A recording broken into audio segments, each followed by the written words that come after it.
Welcome to Voices in Action, a new podcast by the Eastern Oregon Center for Independent Living about disability in Oregon. Over the course of this first season, we'll cover a variety of topics related to disability justice education, speak with leaders of local advocacy organizations, and learn from one another in the process. This week, in the first of a two-parter, we'll be talking about housing, specifically affordable and accessible housing. Housing is an ongoing struggle, as people are currently evicted from their homes due to pandemic job losses, natural disasters, lack of accessible living spaces, gentrification, and many other issues. I spoke with several individuals across Oregon about the housing crisis, and in this episode, we'll be diving into an interview with Scott Lemons, who works at LILA, the Lane Independent Living Alliance. My name is Scott Lemons. I am 34 years old. I moved to Eugene about 12 to 13 years ago. I came up here on disability, just thinking I would stay on disability, and was lucky enough to find an affordable unit.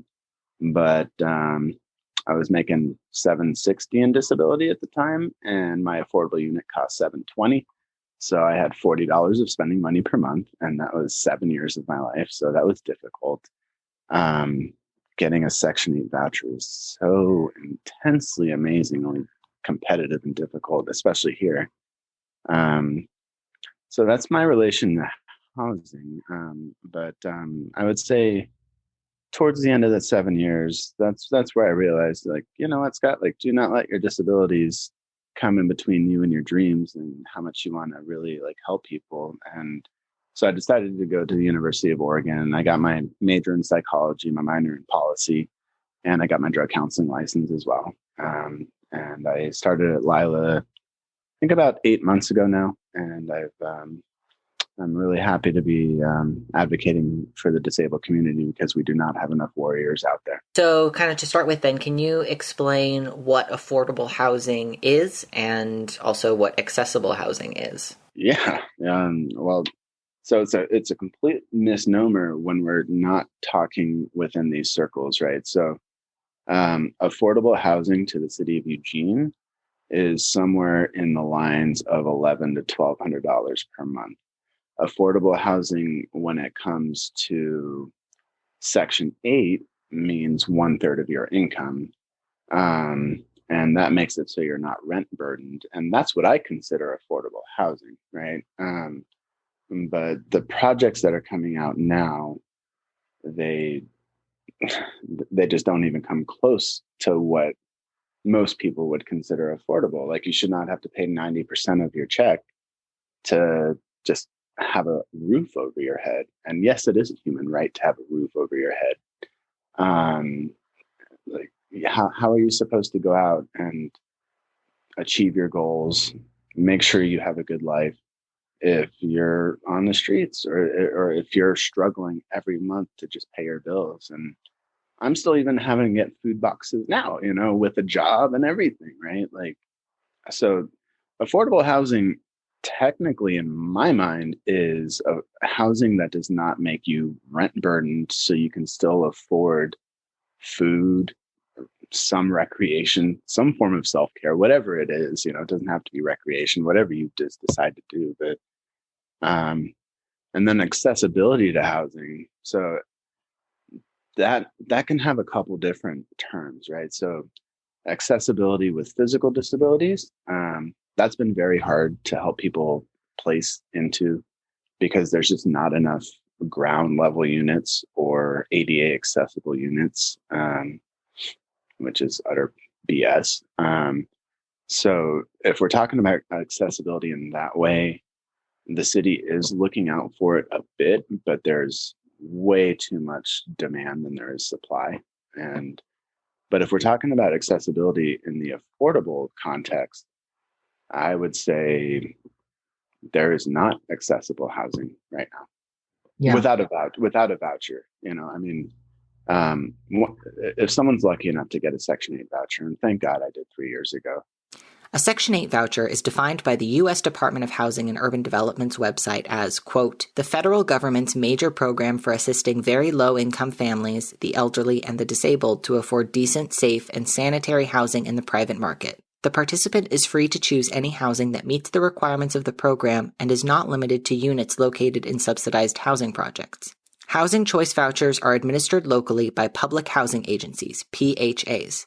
The PHAs receive federal funds from the U.S. Department of Housing and Urban Development, HUD, to administer the voucher program. Rental units must meet minimum standards of health and safety as determined by the PHA.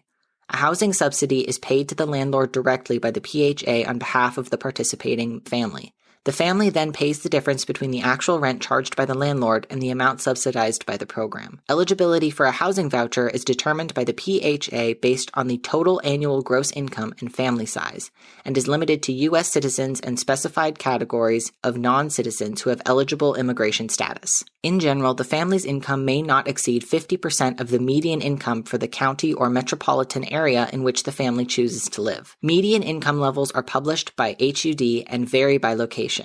During the application process, the PHA will collect information on family income, assets, and family composition. The PHA will verify this information with other local agencies, your employer and bank, and will use the information to determine program eligibility and the amount of the housing assistance payment. If the PHA determines that your family is eligible, they will put your name on a waiting list unless it is able to assist you immediately. Since the demand for housing assistance often exceeds the limited resources available to HUD and the local housing agencies, long waiting periods are common.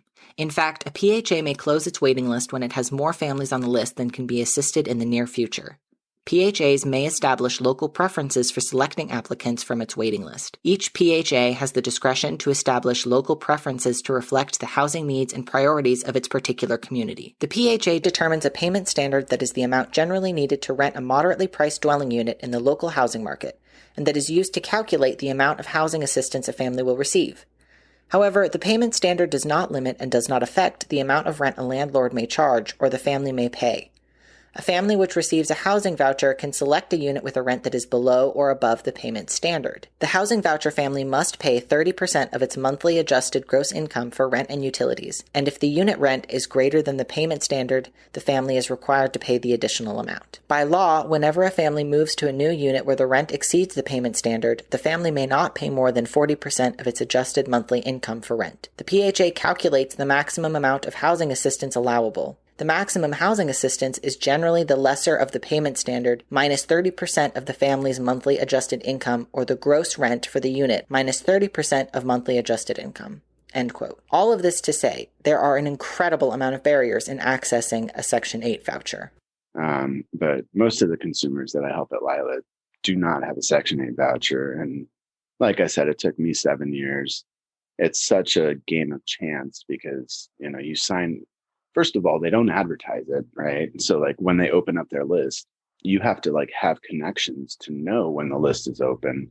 And then still the list like blows up to like 3 times the amount that they can take. So they run a lottery to see who comes into it. And then they run another lottery to see the priority of people that get their vouchers. So that's why it's so hard to get subsidized housing. And then you're stuck paying essentially most of your disability check for rent. According to an article published by the San Francisco Gate, quote, subsidized housing is a government system that includes direct payments to eligible recipients, as well as public or nonprofit housing. One of the most common subsidized housing systems in the U.S. is the one overseen by the U.S. Department of Housing and Urban Development, HUD. HUD is the heir to a number of federal housing programs that first began in the 1930s. Since its official creation in 1965, HUD has worked to provide housing for low and moderate income recipients. HUD accomplishes its subsidized housing mission in conjunction with state and local housing agencies. HUD's Housing Choice Voucher Program, popularly known as Section 8, is one of the most recognizable subsidized housing efforts. In the U.S., subsidized housing also consists of a mix of public, nonprofit, and cooperative housing complexes. Actual public housing complexes are owned and managed by the government, usually by cities in conjunction with assistance and support from HUD. Government-owned public housing complexes are sometimes known as the projects, though that term has fallen out of favor. The quality of public housing complexes can vary widely depending on the ability of the city that's actually operating a given complex. End quote.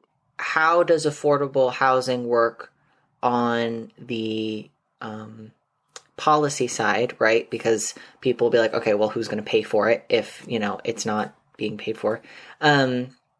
And then how does it work from the practical element? Can you speak on your experience of having to jump through all these different loopholes to get it? Yeah, so I would say most of the affordable housing in the Eugene Springfield area, at least, is created by this program called Low Income Housing Tax Credits. And what that is a bunch of greedy banks who want to get some tax credits, and they invest in a property that is going to stay affordable, quote unquote, affordable for 15 years. And then they get to bring it to market rate, or they get another tax credit if they bring it for 30 years. And, I mean, they basically put in just the bare essentials to check just all the check boxes of what is considered affordable housing, but we also have to consider like who's making these definitions as well.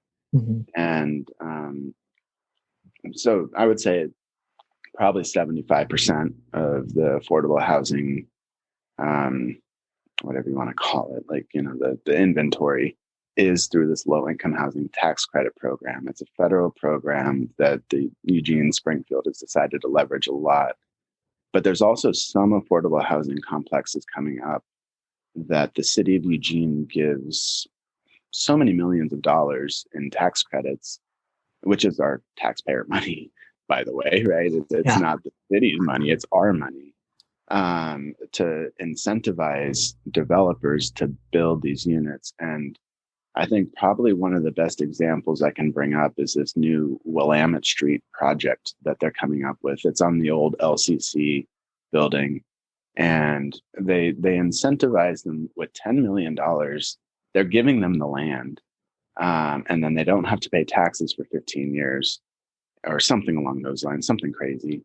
And so they came out with their proposal, which was approved, and I could not believe it. And that's why I keep showing up to the planning committees and all this. But so they made to get all their subsidies, it was 51% affordable, 49% market rate.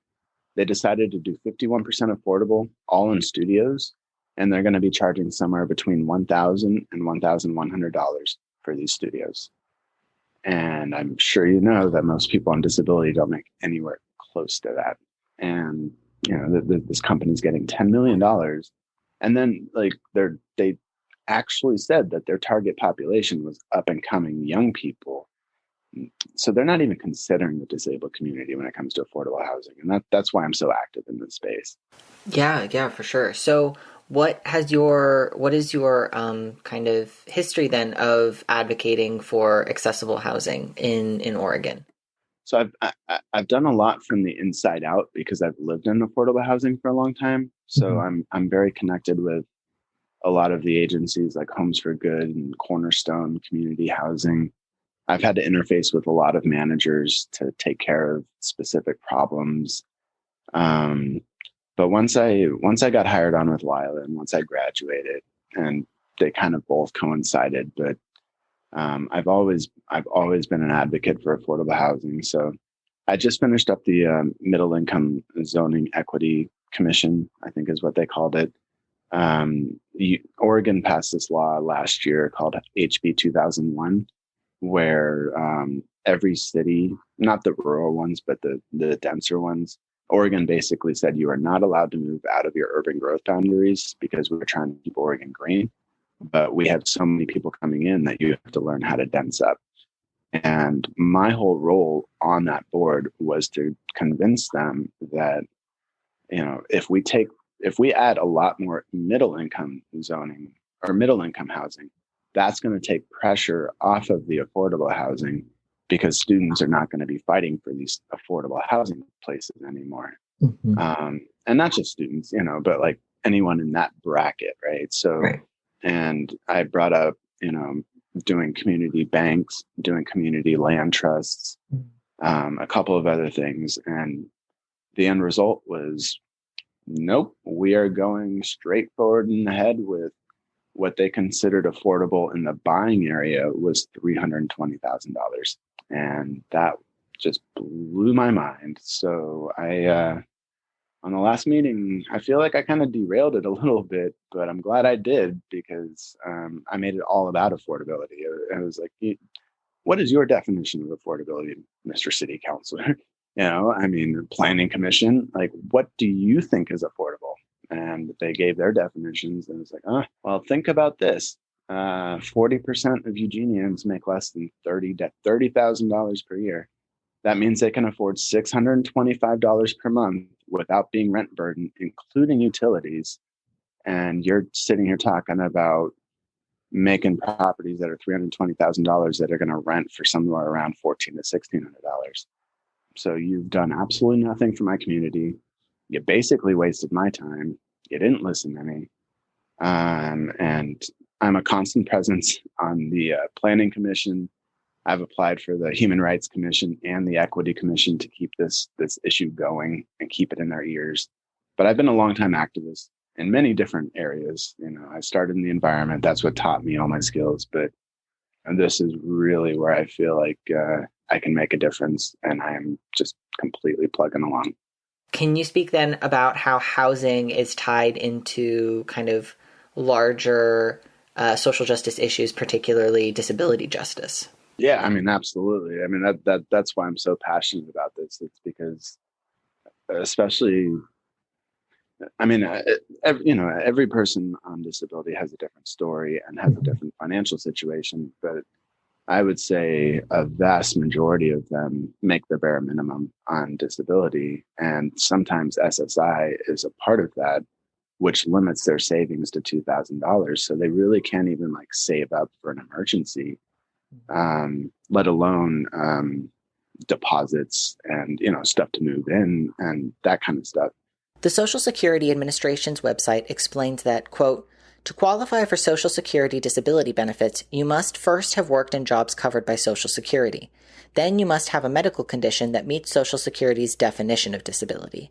Benefits usually continue until you are able to work again on a regular basis. In addition to meeting our definition of disability, you must have worked long enough and recently enough under Social Security to qualify for disability benefits. The number of work credits you need to qualify for disability benefits depends on your age when you become disabled. Remember that whatever your age, you must have earned the required number of work credits within a certain period, ending with the time you become disabled. If you qualify now, but you stop working under Social Security, you may not continue to meet the disability work requirement in the future. Social Security pays only for total disability. No benefits are payable for partial disability or for short-term disability. We consider you disabled under Social Security rules if all of the following are true. 1. You cannot do work that you did before because of your medical condition.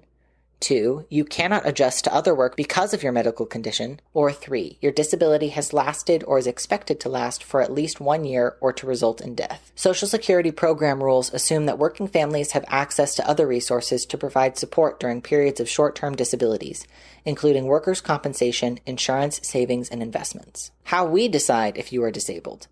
If you have enough work to qualify for disability benefits, we use a step-by-step process involving 5 questions to determine if you are disabled. Are you working? If you are working in 2021 and your earnings average more than $1,310 a month, you generally cannot be considered disabled. Is your condition severe? Your condition must significantly limit your ability to do basic work-related activities, such as lifting, standing, walking, sitting, or remembering, for at least 12 months. Is your condition found in the list of disabling conditions? For each of the major body systems, we maintain a list of medical conditions that we consider severe enough that it prevents a person from doing substantial gainful activity. If your condition is not on the list, we have to decide if it is as severe as a medical condition that is on the list. Can you do the work you did previously? At this step, we decide if your medical impairments prevent you from performing any of your past work. If it doesn't, we'll decide you don't have a qualifying disability. Can you do any other type of work? If you can't do the work you did in the past, we look to see if there is other work you could do despite your medical impairments. We consider your medical conditions, age, education, past work experience, and any transferable skills you may have. If you can't do other work, we'll decide you are disabled. If you can do other work, we'll decide that you don't have a qualifying disability and your claim will be denied." End quote. Of course, you'll need a diagnosis before even starting this process, and many with disabilities struggle for years to be heard by their physicians, assuming they even have access to healthcare and insurance, which is yet another barrier. So that's why I'm on all these boards. It's because probably 80 to 90% of my community is in this boat right now. And you all are pricing this out double of what we can even afford with our checks, let alone we need food. We need a purpose. We have so many other things that we need to be spending money on. And for us to have to spend it all on housing and then still not have it guaranteed to us, it's just an utter travesty and a complete injustice. So that's where I see the intersection between disability and housing. It's because, we are, or can't say we are all, but like we are mostly in the lower income brackets, and therefore affordable housing is a top priority for us.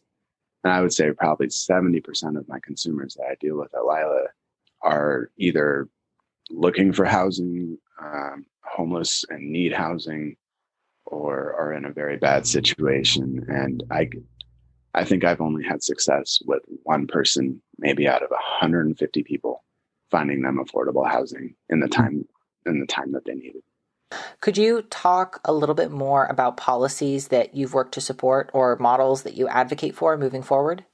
So, I think House Bill 2001, one of the aims of it was to create more affordable housing, but I see it falling flat on its face. So I'm happy that Oregon considered it, but they didn't put in the work enough to make sure that every citizen of a city can be accommodated.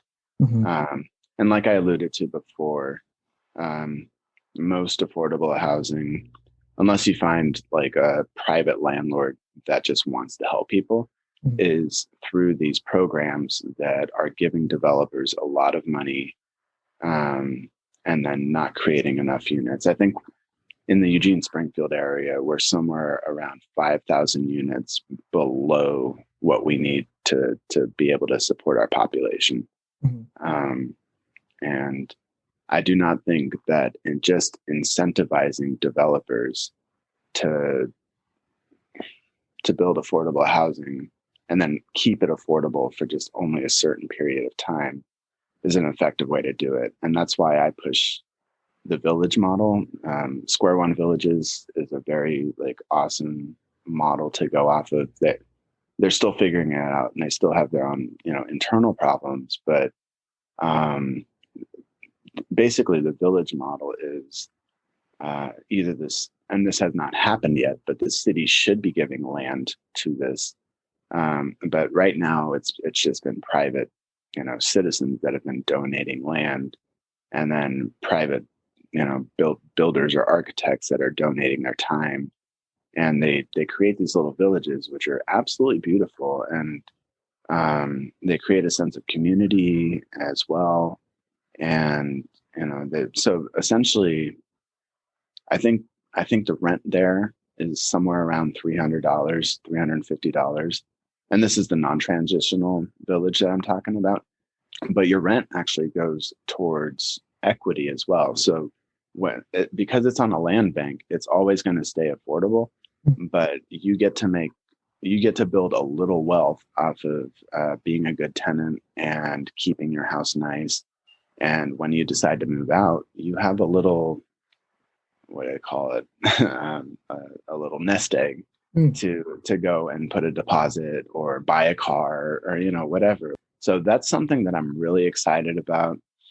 And that's kind of where the community land banking comes in. And so far the land banking has just been donated to developers.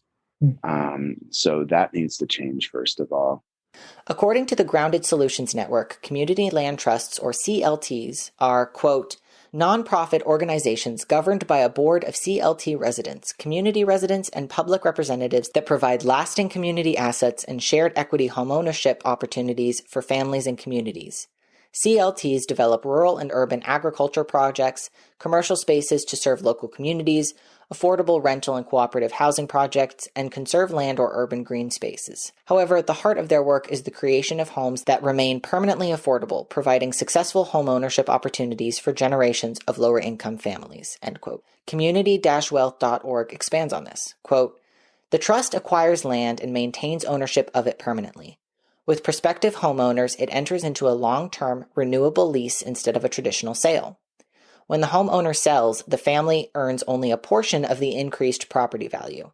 The remainder is kept by the trust, preserving the affordability for future low to moderate income families. The length of the lease, most frequently 99 years, and the percentage earned by the homeowner vary. Ultimately, by separating the ownership of land and housing, this innovative approach prevents market factors from causing prices to rise significantly, and hence guarantees that housing will remain affordable for future generations. Today, there are around 277 community land trusts across the United States. Community land trusts play a critical role in building community wealth for several key reasons. They provide low and moderate income people with the opportunity to build equity through home ownership and ensure these residents are not displaced due to land speculation and gentrification. Land trust housing also protects owners from downturns because people are not overextended.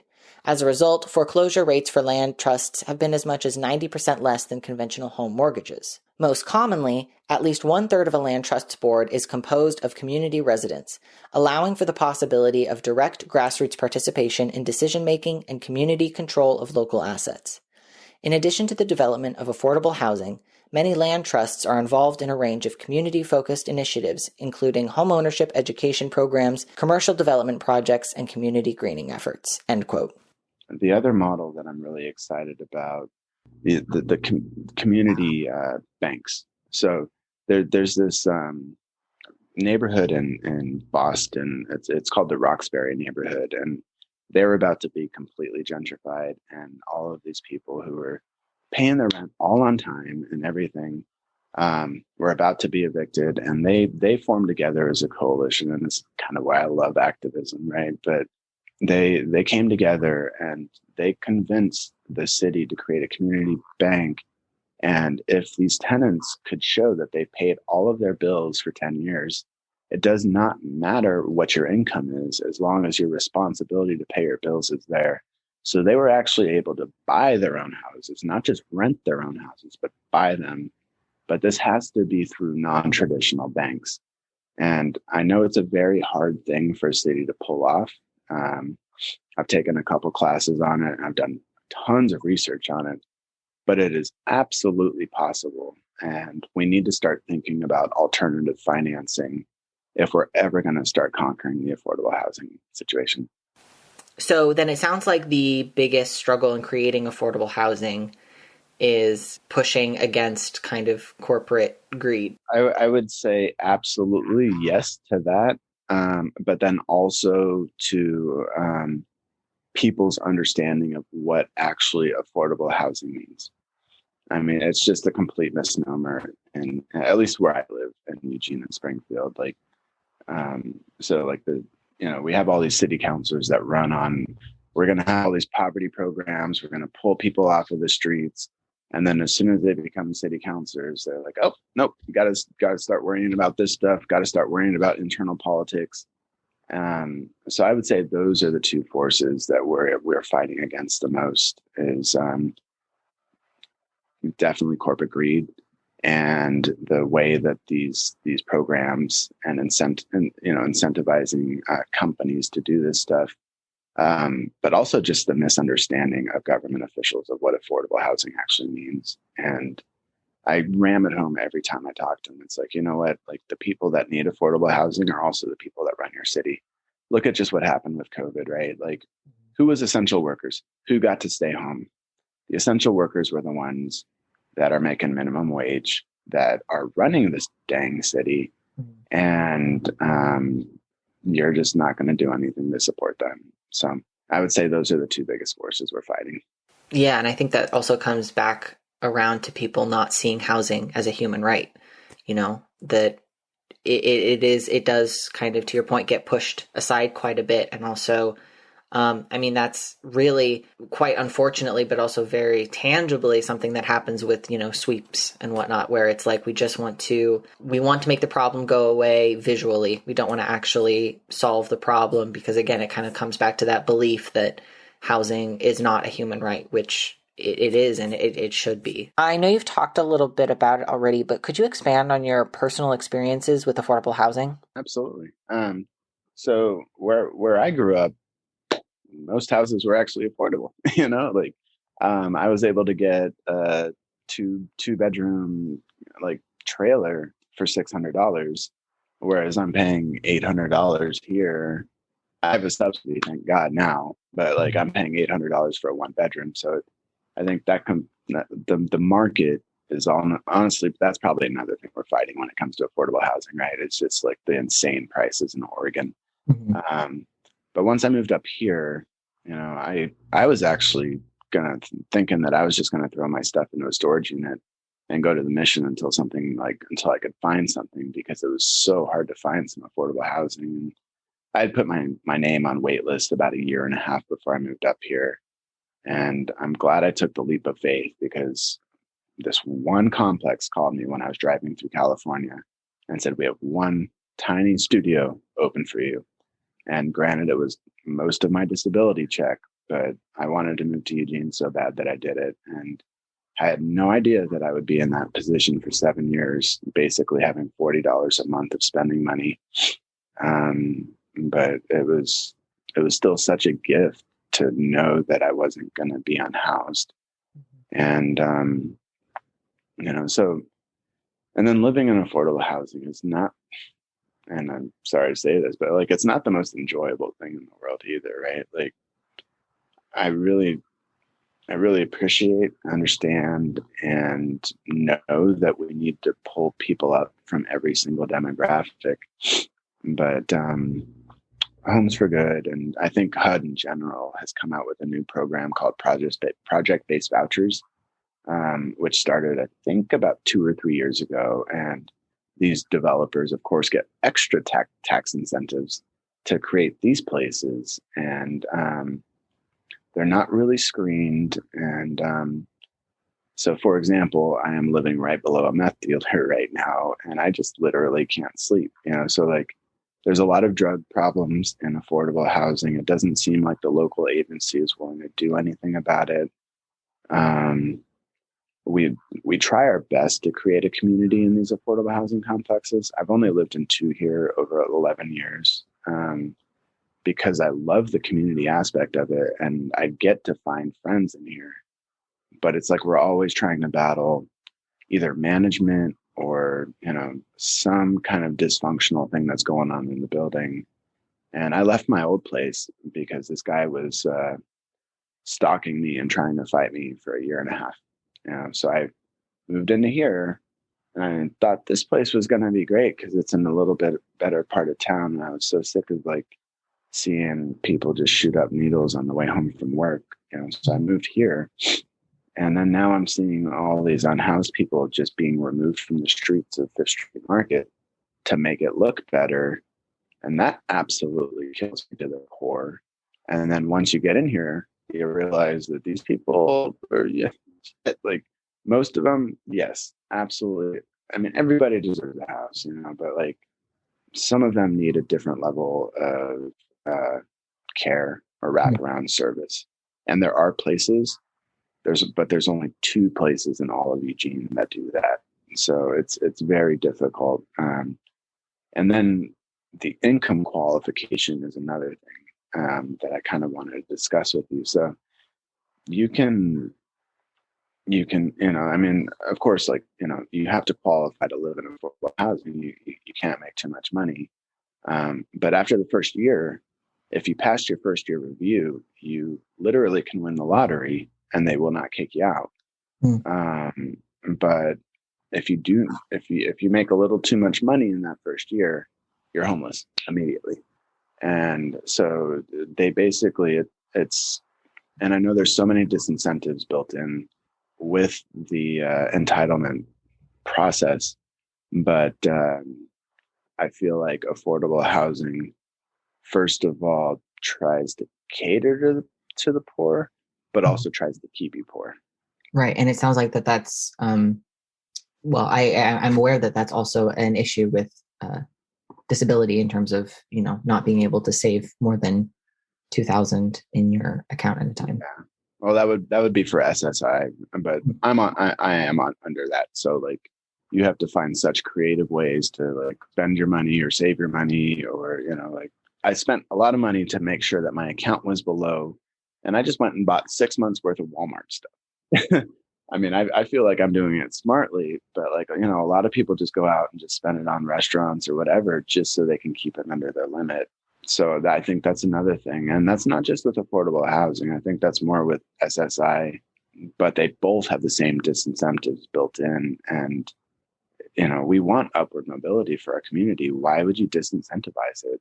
And it's just so frustrating. Like I'm having to watch my paycheck every single month to make sure that I'm going to income qualify to keep this place next year. And I would still say that I'm probably more likely not going to keep it than I am, because I'm trying to get off of disability and actually get a job. And therefore I'm going to be making somewhere around $1,400 too much to stay here. And therefore I have to leave ASAP. So it's difficult.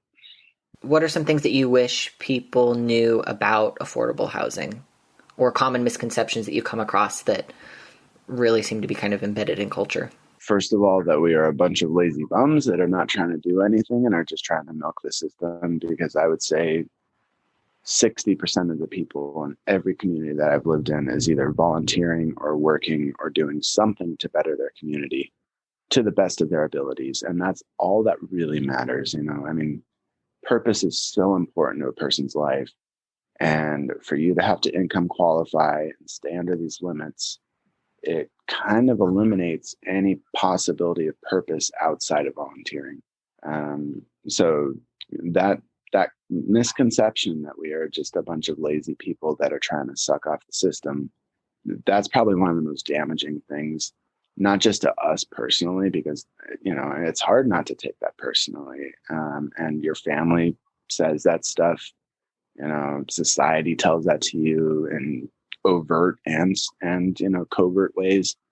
Honestly, it's belittling at some points to live in affordable housing and to try to keep advocating for not just why I need to be here, but why the rest of my community needs to be here and why we need more of it. Yeah, it sounds like, if you're having to spend all of your time advocating, there's not enough space for rest and kind of recuperation. And for something as basic of a right as housing, it's not even like, okay, well, I can go home at the end of the day and, relax, because that's a constant worry is, where is home at a given moment. And I would say one more thing on that point is food insecurity in affordable housing is just absolutely insane. I'm friends with a lot of people that volunteer with Food for Lane County and with the Burrito Brigade. And I'm actually having to rely on food boxes every week just to make it, and I know the transition off of disability was always going to be hard, but I never expected it to be this hard, so, but I see food boxes everywhere all the time. And then there are some great organizations that do come into affordable housing complexes. It's called the Extra Helping Program, and they do give food boxes for free. During non-COVID, they actually let you get to pick what you wanted. But now they're just giving food boxes, but it's from the community room, so you don't have to go anywhere for it. So there are definitely good organizations out there that are trying to make the situation better, but it's just there's not enough people on our side.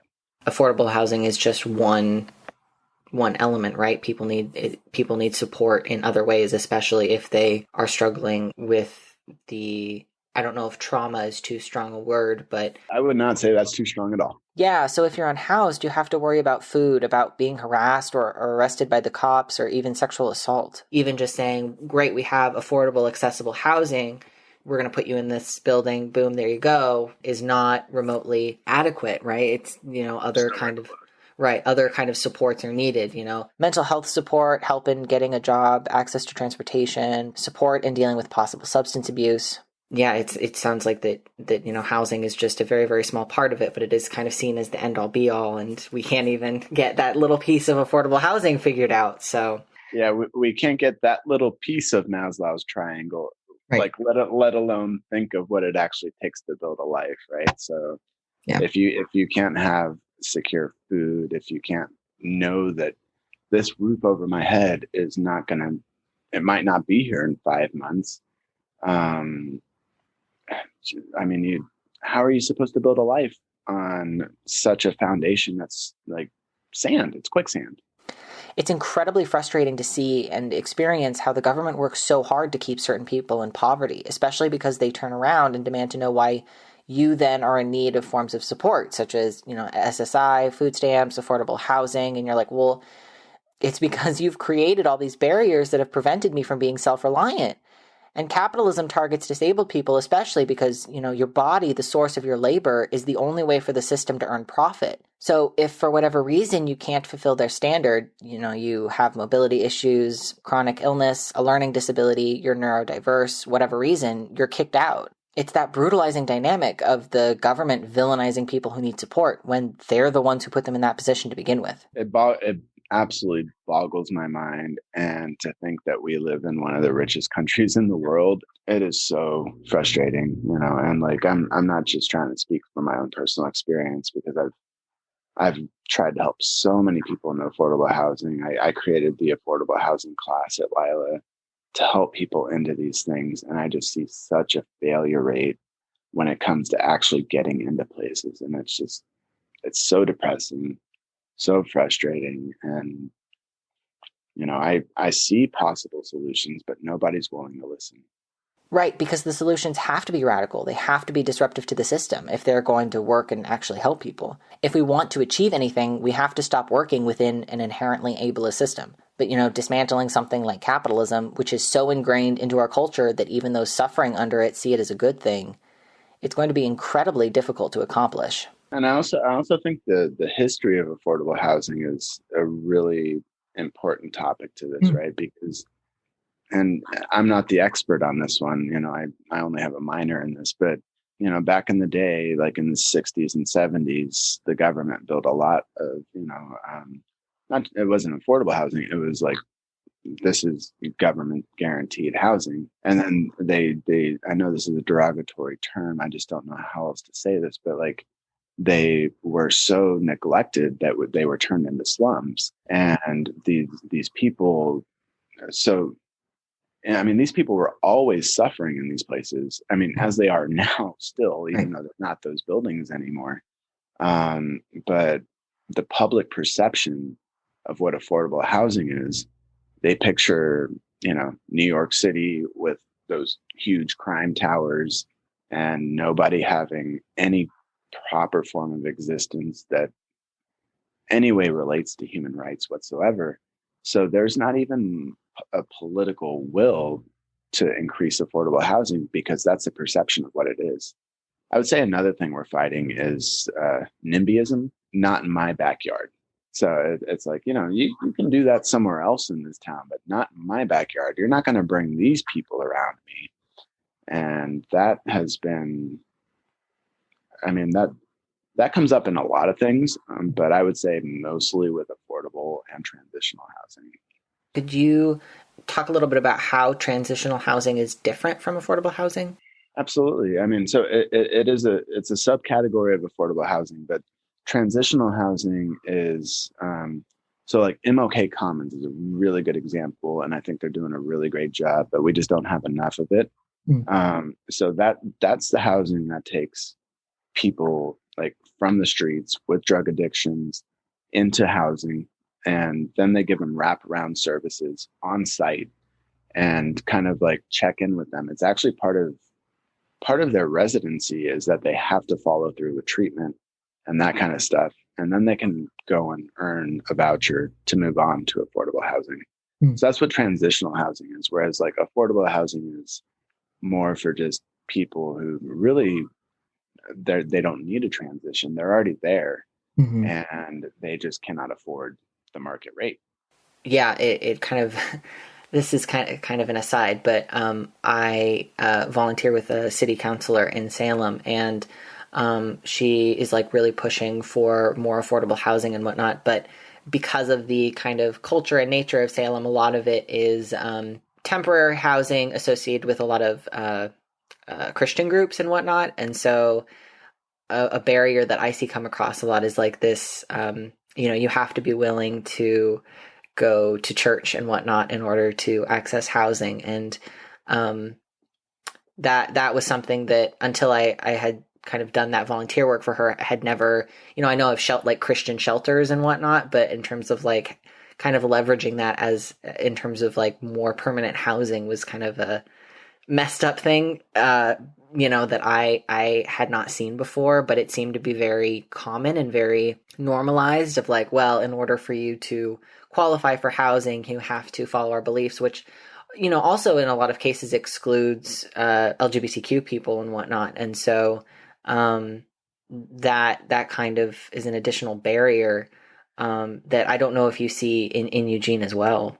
I completely agree with you. I mean, so when I first moved here, so I think Eugene has gotten over that issue when it comes to affordable housing. Um, but like when I first moved here, the mission made you go to church every single day, or you were kicked out of the shelter, right? Like, so you either had to act like you were a Christian or you were unhoused, Yeah. sleeping in the cold. Yeah. And I have not seen too many religious. I know Catholic Community Services does run some housing, but they've dialed back their religious stuff. So I think Eugene Springfield, at least from my perspective, has gotten over that issue. But I'm not an expert. I'm just I am one part of a tiny wheel in a cog. Yeah. I mean, I still take walks up up Skinner's Butte because it's like right here in downtown, and you can still see the bracket from where they used to hang the crosses and light them every single weekend. And honestly, I'm about to go ahead and take it down myself. But I just, the history of the state definitely plays into the housing of the state as well.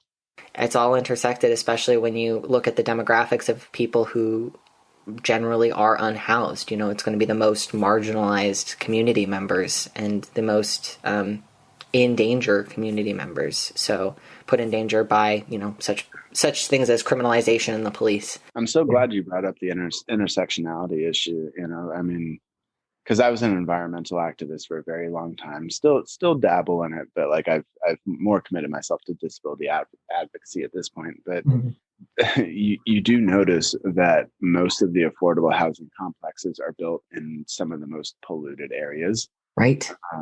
So there's that intersection, right? You cannot take housing out of the big circle. I mean, they're all interlinked. They all affect each other. And with the problems that we're facing now, I mean, people need to realize that every single problem intersects with every other single problem, or we're not going to be able to deal and change these systems to make it so we actually have an affordable and livable place to call home. Well, and I'm glad you brought up the pollution element, because I also know that oftentimes affordable housing places will not be near like organic grocery stores or whatnot, which then there's already the pricing element of, I can't afford organic fruit, that kind of thing. So, I don't want to disregard that element, but there is also something to be said for if your nearest, restaurants are, fast food, like that's going to have long-term health effects on you. So you understand the concept of food deserts, whereas like you can't find nutritious and affordable food. And so that I would say the two main offenders in Eugene and Springfield have been Dollar General, or the dollar stores, and Whole Foods. Because when Whole Foods moved into downtown, they're like, oh, well, downtown's not a food desert anymore. We have 3 affordable housing complexes downtown. Who the hell can afford to like go shop at Whole Foods? Right. And then when a Dollar General moves in, and that we're talking about more West Eugene at this point, when a Dollar General moves in, city council gets to be like, oh, checkbox, they get to get their groceries, but it's the most unhealthy groceries you can ever freaking get. And oh my gosh, yeah, like there's just no way to separate one of these issues from another, and we need people to represent us that see this as a holistic problem and not as a segmented thing. And I think that's been one of my most frustrating things is when I'm on these boards, it's like, okay, well, I'm going to go present to the planning commission. And then when I do so, they're like, oh, well, that's in my purview, but this isn't, and this isn't. And you need to go speak to that board, this board. And it's like, oh my gosh, like city of Eugene. And I'm sure this happens everywhere, right? It's like, why are you all not talking to each other? Why is there not interdepartmental communication? And why can you not see a problem as just within your department? It's a corrupt system working the way it was designed, and the only way out of it is by rejecting it and helping each other, which, ableism and racism and classism and all forms of bigotry work together to make us look at those who are suffering, who are oppressed, and blaming it on them as people instead of, a system, a government that not only allows individuals and communities to suffer, but thrives off of it and, always has. Radical movements of care for each other, such as mutual aid, is the only way we're going to survive. We have to help each other. And we see moments of it that are so wonderful, even though they often come at a great cost. When the wildfires and ice storms hit my family, hit my town, we were so lucky to be involved in mutual aid networks that helped to take care of us. But, then the emergency dies down, even though often the root of the problem hasn't been fixed, and people move back to focusing on themselves and their immediate family, rather than seeing how we could continue to all benefit from community support. Outside of the crisis, we forget how powerful mutual aid is because the government never shows up, but your friends do, your community members do. Yet we forget that, and then so many people are forgotten again, and in this case, we continue to be brutally unprepared for the ongoing and worsening nature of the climate crisis. Essentially, they've been completely forgotten about. And the forest fires were just 9 months ago? It's like, I go up the Mackenzie all the time. I mean, that was one of the worst fires here. Yeah. And no houses, or I mean, maybe 10% of houses are rebuilt. Right. They're still cutting down trees. Yeah. Cutting down way more trees than they should be. And I mean, these communities are absolutely devastated. And the short-term memory of just society in general is absolutely disgusting and has thrown people into such bad situations where they had a perfect life before these fires and they had no control over this. This was all forest management practices, right, and logging that created this fire in the first place. And these people had nothing to do with it. They're just straight up victims. And now they're having to fight every single month just to get a rent check to pay for their hotel room. They're having to fight their insurance companies to replace one building, let alone 10 if they lost 10. And then the trees and everything else, they're cutting them all down. They're not replacing them. They're not doing the proper tests to see, is this tree actually alive or is it not? They're just straight up cutting them all down. Yeah. And that's also diminishing people's property values. And these are people that have worked for generations upon generations to build this up. And now they're just stuck in hotels and being forgotten about. In some ways, it's kind of like disability justice, where it's like, well, most people in their lives will at some point end up with a disability, even if it is just related to age. And it's so frustrating that it takes people to kind of get through it themselves to kind of be like, oh, this is an issue. It's like, well, we've been saying that forever. Why is it just now that it, affects you that you're like, oh, maybe I should learn to care about other people? Right now, it is just so damn frustrating, and, my significant other, like, she went through the ice storms as well. So, it was like half of her property damaged there, 3/4 of her property damaged by the fire. And then it's just been nothing but a fight ever since. And you're right. It is the new reality. And people need to understand this. I mean, look at California 5 years ago, Paradise, California, and it just keeps happening and happening and happening. And as the temperatures warm here, I have no doubt that this fire season is going to be just as bad. And it's just going to keep increasing. So I know that this might sound like a tangent to some of our audience right now, but nope, these things are completely intersected and they have absolutely everything to do with each other.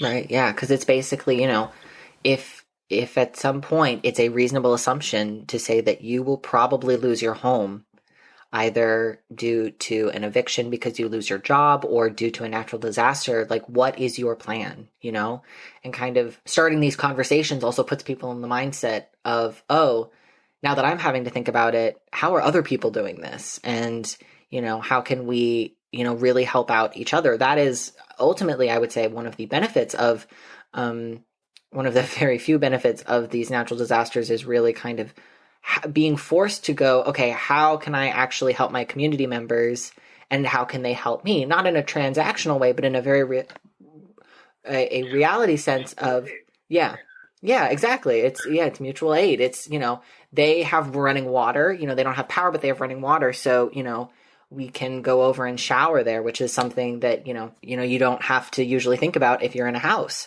So it's all these things that really become a crucial way of survival. And, that is one of the glimmers of hope out of COVID and out of the forest fires that I try to hold on to. But the memory of society and of human beings in general just is really disappointing. So there was a lot of mutual aid going on with the fires in the beginning. And now everyone has become so tribal again, and they're fighting against each other over policy. And, for example, one of the residents that has only lived there for 3 years, her property, as did many others, burned down. And then she's putting out all these YouTube videos saying, Salem, don't stop our logging. And it's like, where that's what caused the problem, and like, so there's so much infighting. I would say give it 6 months after disaster and everyone's back to tribalism. Well, and that's the frustrating thing again about capitalism and about the bureaucracy of capitalism, is that it completely distracts us from the very, very urgent realities of individuals everywhere, communities everywhere. And we need to get rid of the whole individualism mindset, we are all in this together. It doesn't really matter what you make. And I took economics, and this is kind of a weird thing to say, but like, people who are selling stocks and bonds and whatnot and just flipping property and being landlords are not really adding anything to society. Whereas like people who are bagging groceries at Safeway, or people who are working at Lila and helping people with disabilities, and teachers, right? Like the lowest paid people in our society are adding the most value. And if we keep going back to our tribal little factions where it's like, I am more important than the rest of anybody else, we're not going to make any progress. This has been a great conversation. I really appreciate it. Is there anything else that you want to share, or any last thoughts on housing or disability justice that you'd like to share? Just that they are one and the same, and I am not giving up.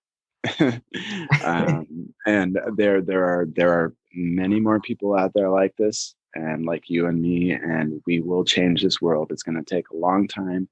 It's probably going to take life of all of our years, but it is so worth it to make sure that we leave this place better than we found it. If you are in need of housing assistance, visit your local public housing agency to start. There are also organizations such as independent living centers that offer support in finding housing if you are disabled. If you're struggling with landlords, knowing your rights, and navigating paperwork, the Oregon Community Alliance of Tenants, which can be found at OregonCAT.org, is a great resource. If you're interested in learning more about the movement to make housing a human right, the recommended book this week is What a City is For by Matt Hearn. The links to purchase this book can be found in the episode description. Thanks again to Scott Lemons for his invaluable insight. Tune in on June 4th for our second episode about housing, where we'll explore the Willamette Street proposal and how the violent history of colonization also plays a role in housing justice. This has been Voices in Action, a podcast brought to you by EOSIL. Stay informed, stay safe, and remember, housing is a human right.